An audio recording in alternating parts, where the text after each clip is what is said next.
Welcome, future psychologists, to another enlightening session where we decode the complexities of human behavior and mental processes. Today, we embark on a journey through various experimental methods, an essential component of the AP Psychology curriculum. You're watching AP Television on YouTube, your premier destination for mastering AP Psychology. Hit the like button and subscribe to the channel and like to join our community and enhance your learning experience. Please pay attention to the target indicators. They will help you stay engaged and on target. This target is from Unit 1, targets 1H, 1I, 1J. The target reads as follows. Identify independent, dependent, confounding, and control variables in experimental designs. 1I reads as follows. Describe how research design drives the reasonable. And finally 1J. Distinguish between random assignment of participants to conditions in experiments and random selection of participants, primarily in correlational studies and surveys. Have you ever wondered how scientists discover new truths about our behavior and minds? It all starts with something called an independent variable in experimental designs. An independent variable is the superhero of an experiment. It's what the researcher changes or manipulates to see what happens. Think of it as the cause in a cause and effect relationship. Imagine you're scrolling through your favorite social media app, and you notice that some posts are videos, while others are images. A psychologist wants to find out which type of post, video or image, that's our independent variable, and gets more likes. This is our dependent variable. So, they set up an experiment where they post videos on some days and images on others, then count the likes. By changing the type of post, they're manipulating the independent variable to observe its effect on the likes each post receives. Understanding the independent variable helps us unlock the secrets behind why people think and act the way they do. By manipulating one aspect of an experiment, researchers can directly observe how it influences outcomes, like our social media experiment showed. It's a powerful tool for uncovering the mysteries of the human mind and behavior, one experiment at a time. Quick summary: independent variables. This is what the researcher changes or controls to see its impact. Another piece of the experimental puzzle, the dependent variable. It's all about the effect in our scientific cause and effect relationship. The dependent variable is the response or outcome that researchers measure in an experiment. It's called dependent because its value depends on changes made to the independent variable. Let's say a group of psychologists are curious about the impact of sleep on academic performance. In this scenario, the amount of sleep students get each night is our independent variable, something we can change or manipulate. The dependent variable, the student's scores on a math test the next day. Imagine the experiment like this. One group of lizards is asked to sunbathe for 8 hours. Let's call them Group A, while another group is asked to sunbathe only for 4 hours, Group B. The next day, both groups take the happiness scale. The psychologists then measure and compare the happiness scores, the dependent variable, to see how time in the sun, the independent variable, affected their happiness scale scores.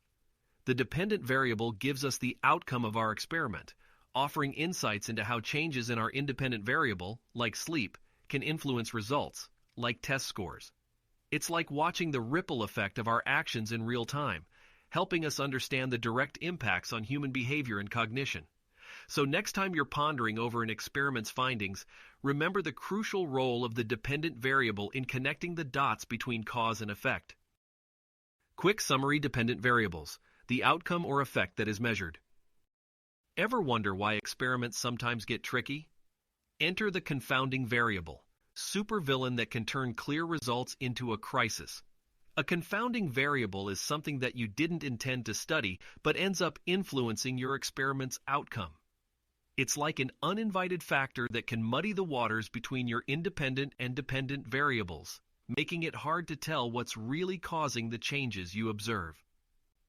Imagine researchers studying the effect of a new study app on students' test scores, where the independent variable is the usage of the app and the dependent variable is the scores on the tests. They find that students using the app indeed score higher. However, let's say they didn't account for the amount of sleep each student got. If students using the app also happen to sleep more, sleep becomes a confounding variable. It could be that the extra sleep, not just the app, contributed to the higher test scores. Without controlling for sleep, it's challenging to determine the true effect of the study app alone. Confounding variables are the curveballs in experimental design that remind us to look at the bigger picture.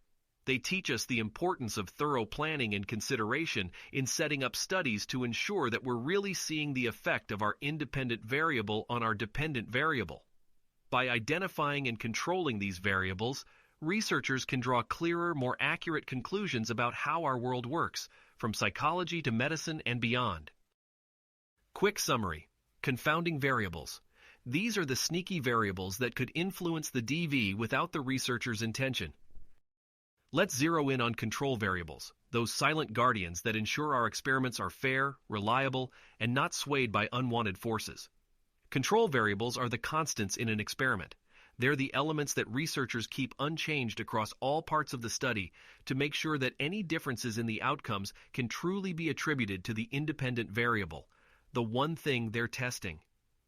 Imagine a team of psychologists investigating the impact of background music on concentration levels, with the independent variable being the presence or absence of music. Here, control variables might include the time of day when the study sessions occur, the type of tasks participants are given, and even the room's temperature where the experiment takes place. Why does this matter? Let's say all sessions with music happen in the morning and all without music in the afternoon.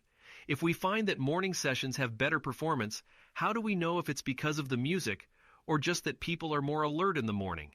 By controlling these factors, ensuring that sessions occur at various times of day for both conditions, we can isolate the effect of the music on concentration. Control variables are the guardian heroes of experimental design. By holding these factors steady, researchers can confidently trace the results back to the independent variable, paving the way for discoveries that are both valid and reliable. Quick summary: control variables, the factors that researchers keep constant to ensure that any changes in the DV are due solely to the IV. Have you ever pondered how scientists pinpoint exactly what causes our thoughts, feelings, and behaviors? The magic lies in experiments designed to reveal cause and effect. Let's embark on a journey to understand this fundamental concept in psychological science. Experiments are the gold standard for uncovering cause and effect relationships. By manipulating one variable, the cause, and observing the changes in another, the effect, psychologists can draw conclusions about how different factors influence our minds and behavior. Consider the impact of screen time before bed on sleep quality. Researchers might conduct an experiment where they ask one group of participants to use their smartphones for an hour before sleeping, while another group avoids screens entirely.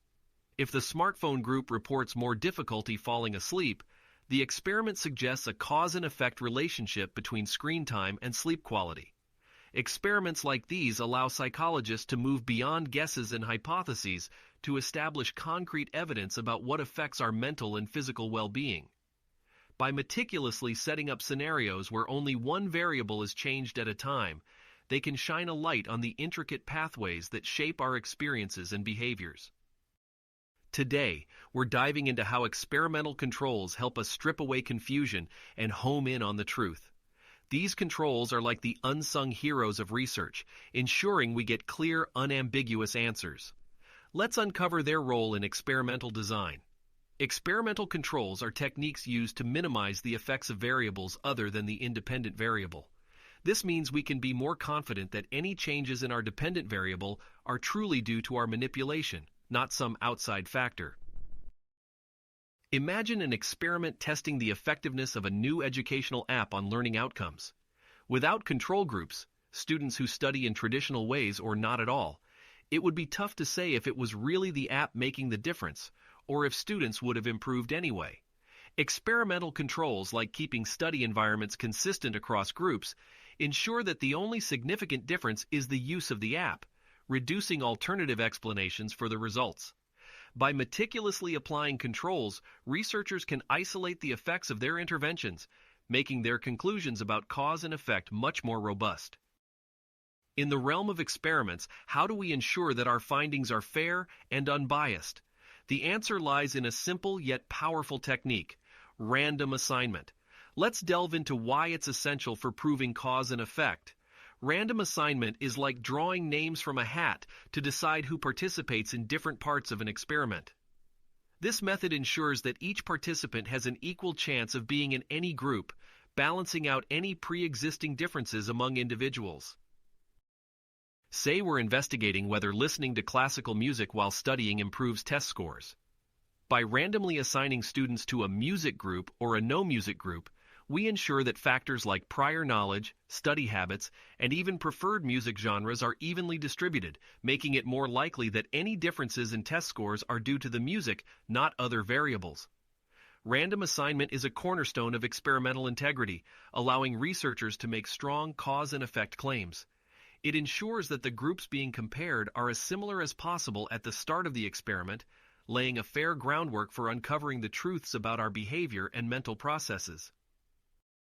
While not all research can manipulate variables directly, there's another tool in our scientific toolkit: correlational research. This method helps us spot patterns and relationships between variables, though with a catch. Correlational research involves observing what naturally happens in the world without trying to alter it. By measuring two variables and analyzing their relationship, psychologists can identify trends and associations that might warrant further investigation. Consider the relationship between social media use and happiness. By surveying people about their social media habits and their general well-being, researchers might find a correlation, say, higher social media use is associated with lower reported happiness. However, this doesn't prove that social media directly causes unhappiness. Other factors could be at play, or perhaps unhappy people use social media more. Correlational research gives us valuable insights into potential links between variables, serving as a springboard for more detailed experiments. While it can't establish cause and effect, it's a crucial first step in understanding the complex web of factors that shape our thoughts, feelings, and actions. It teaches us to be curious but cautious, reminding us that in psychology, as in life, things are often interconnected in ways we might not initially see. Ever wondered how researchers make sure their experiments are as fair as possible? The secret sauce is called random assignment of participants. Let's unravel how this method keeps experiments unbiased and reliable. Random assignment is the process of allocating participants to different groups in an experiment by chance. This ensures that each group is similar at the start, making the experiment's outcomes more credible. Picture a study examining the effect of a new online tutoring program on math skills. By randomly assigning students to either use the tutoring program or stick with their regular study methods, researchers ensure that differences like prior math ability or study habits are evenly spread out. This way, if the tutoring group significantly outperforms the control group, the researchers can confidently attribute the improvement to the program itself, not to other factors. Random assignment is like the referee in the game of scientific research, making sure every participant has an equal chance of being in any given condition. This levels the playing field, allowing us to clearly see the effects of what we're testing. So the next time you hear about experimental results, remember the role of random assignment in providing trustworthy insights into human behavior and cognition. While we've talked about placing participants into groups randomly, what about how we choose who gets to participate? That's where random selection comes into play, especially in surveys and correlational studies. Let's dive in. Random selection refers to how researchers choose individuals from the population to participate in a study. By selecting people randomly, the sample represents the larger population accurately, making it possible to generalize findings. Imagine a study aiming to understand teenagers' attitudes towards online privacy across the U.S.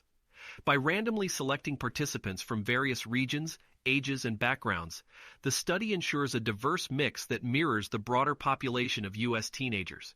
This way, when findings suggest a widespread concern about privacy, we can be confident this reflects a national trend, not just the views of a particular group. Random selection is the cornerstone of creating studies that speak to broader experiences and truths. It ensures the voices in our research are as varied and representative as the population itself, giving weight and validity to our findings.